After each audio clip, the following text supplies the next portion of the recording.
রোহন উত্তর দিকে 3 কিমি হেঁটে বাঁ দিকে ঘুরে 2 কিমি হাঁটে, তারপর আবার বাঁ দিকে ঘুরে 3 কিমি হাঁটে, আবার সে বাঁ দিকে ঘোরে এবং 3 কিমি হাঁটে।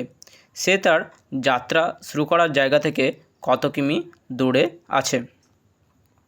মনে করি রোহন এ বিন্দু থেকে যাত্রা শুরু করেছে। সে উত্তর দিকে হেঁটে 3 কিমি হাঁটলো, দিয়ে সে বি বিন্দুতে পৌঁছলো। বি বিন্দু থেকে বাঁ দিকে ঘুরে 2 কিমি হেঁটে সে সি বিন্দুতে পৌঁছলো।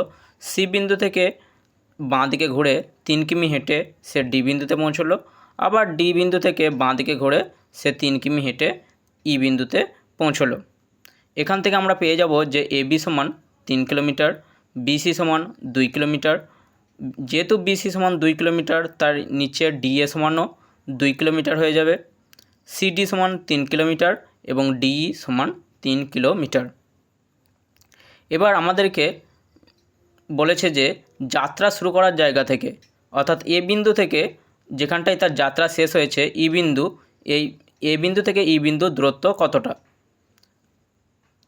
তাহলে আমাদেরকে ই বিন্দুর দূরত্ব বার করতে হবে। এটা কেমনভাবে করব? এই যে গোটা ডিই আছে, ডিই থেকে ডিএ অংশটুকু বাদ দিয়ে দিলে আমাদের এই কতটা সেটা আমরা পেয়ে যাব। তাহলে ডিই হচ্ছে 3 কিলোমিটার, ডিএ হচ্ছে 2 কিলোমিটার। 3 কিলোমিটার থেকে 2 কিলোমিটার বাদ দিলে পড়ে থাকে 1 কিলোমিটার। তাই অপশান সি হচ্ছে সঠিক উত্তর।